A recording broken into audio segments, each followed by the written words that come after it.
Scary telling. I couldn't help but feel a mix of excitement and trepidation as I accepted the career opportunity at the undisclosed organization.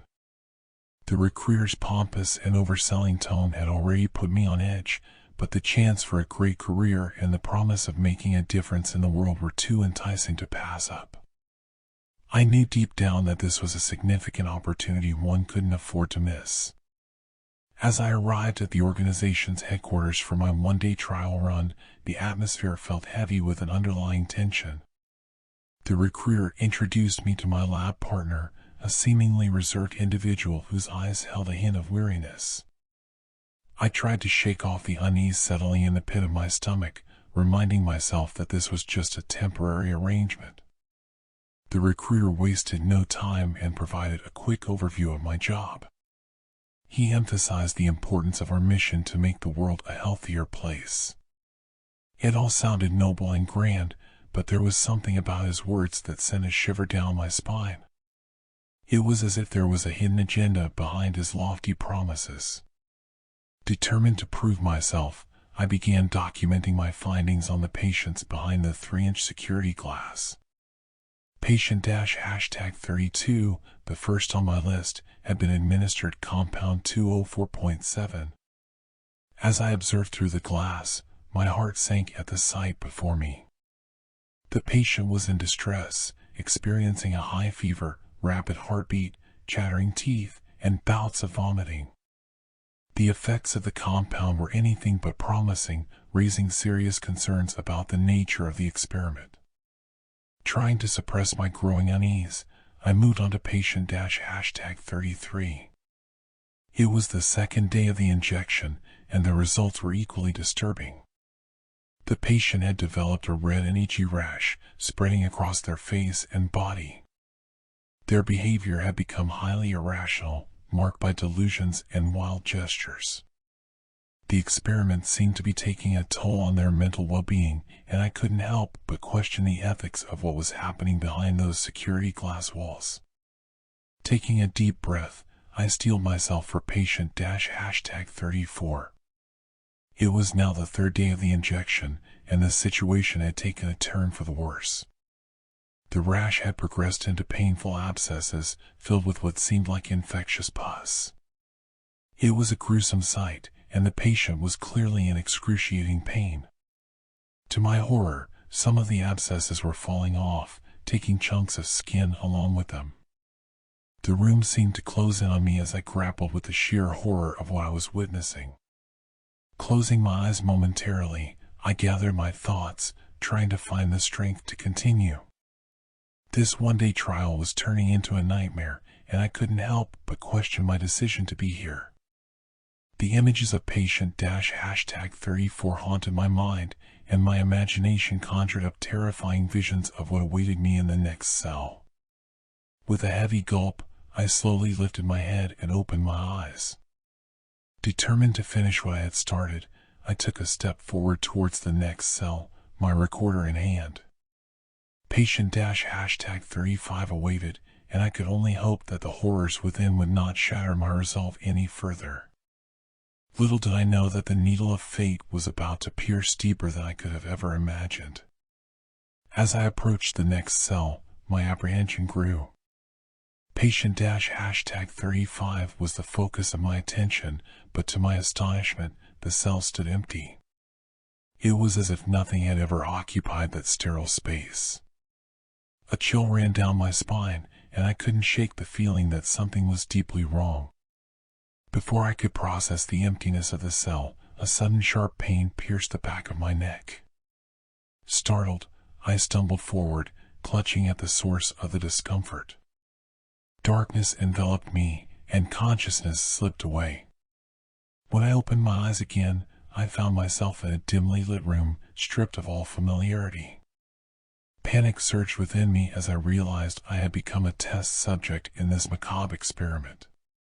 The sterile halls I had traversed were now replaced by twisted corridors that seemed to shift and contort, playing tricks on my senses. Around me, I discovered other captives, each bearing the physical and psychological scars of this nightmarish ordeal. Desperation and fear clung to the air as we shared our stories of how we ended up here, trapped in this grotesque labyrinth.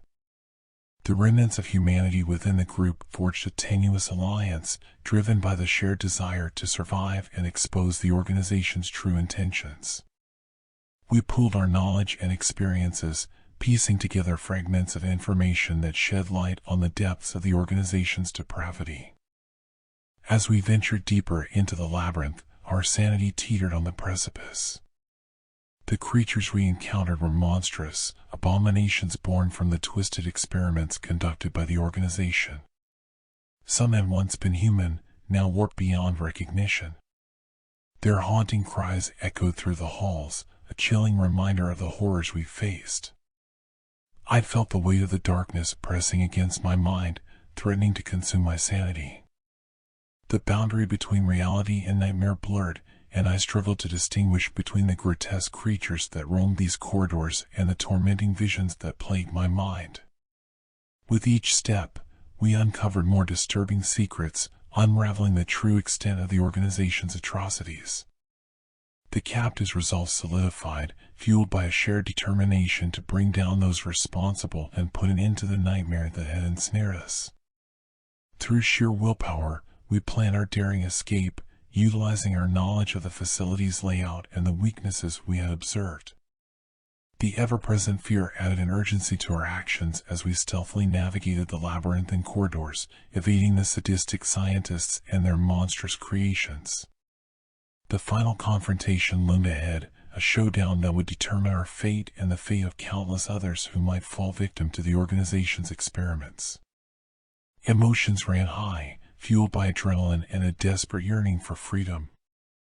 In the heart-stopping climax, we clashed with the sadistic scientists, fighting tooth and nail for our lives. Each encounter tested our resilience and resourcefulness, pushing us to our limits. Driven by a mixture of revenge and the desire to save others from enduring the horrors we had faced, I confronted the organization's leader. In a battle that blurred the lines between nightmare and reality, I fought with every ounce of strength and determination within me. The echoes of pain and anguish reverberated through the chamber as I grappled with the organization's leader, driven by a primal need for justice. As the leader of the organization and I clashed in a climactic struggle, the air crackled with tension.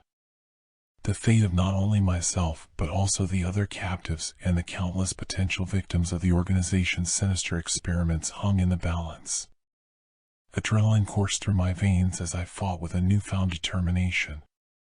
Every blow exchanged, every dodge and counterattack became a testament to the strength we had garnered throughout our ordeal. The remnants of humanity within me refused to succumb to the darkness that surrounded us. My companions, the other survivors, fought alongside me, their wills fortified by the shared bond forged in this nightmarish labyrinth. Together, we were a force to be reckoned with, determined to expose the truth and put an end to the organization's reign of terror. The battle raged on, both physically and mentally. The sadistic scientists, desperate to protect their secrets, unleashed their grotesque creations upon us. Our resolve was tested as we faced these abominations, our hearts pounding in our chests. The labyrinthine corridors became a chaotic battleground, with the sounds of grunts, cries, and the clash of metal filling the air. The creatures born from the organization's twisted experiments proved formidable adversaries, but our determination to survive and fight for a better world propelled us forward. Through strategy, teamwork, and sheer grit, we managed to gain the upper hand. We pushed back the sadistic scientists and their monstrous creations, inching closer to our goal of dismantling the organization and preventing further atrocities. As we fought, I couldn't help but reflect on the toll this nightmare had taken on us all. Physically, we bore the scars of the experiments, a haunting reminder of the horrors we had endured. Emotionally, our spirits were scarred, forever altered by the darkness we had witnessed. Finally, the climax of the battle arrived. The organization's leader, a figure steeped in malevolence, stood before us. Their eyes flickered with a twisted mixture of defiance and fear, knowing that their reign of terror was about to crumble. With a final surge of determination, I faced off against the leader. It was a battle of wills and ideologies, a fight not only for survival but also for justice. Every fiber of my being was focused on bringing this torment to an end and ensuring that the organization would never again inflict suffering on innocent lives. In a fierce struggle, fueled by a burning desire for truth and retribution, I emerged victorious. The leader's reign was shattered, and their hold on our lives was broken. The survivors rejoiced, their spirits uplifted with the knowledge that we had prevailed against the darkest of forces. But the aftermath of our triumph was not without its challenges. We emerged from the labyrinth, scarred and forever changed by the horrors we had faced. The road to recovery would be long, both physically and emotionally, as we sought to rebuild our shattered lives and find solace in the midst of the nightmares that still haunted us. Together, we vowed to expose the organization's atrocities and ensure that they would face the consequences of their actions. We became advocates for ethical scientific practices, fighting to prevent others from falling victim to the same twisted fate that had befallen us. As we stood on the precipice of a new chapter, the echoes of our ordeal lingered in our minds. The nightmares we had faced were not easily forgotten, serving as a constant reminder of the darkness that resides in the depths of humanity. The battle may have been won, but the war against the shadows was far from over. We would continue to fight, using our experiences as fuel to bring light to the darkest corners and ensure that the nightmares we endured would never be repeated. And with that shared resolve, we took our first steps towards a future where the organization's horrors would be nothing more than a distant memory.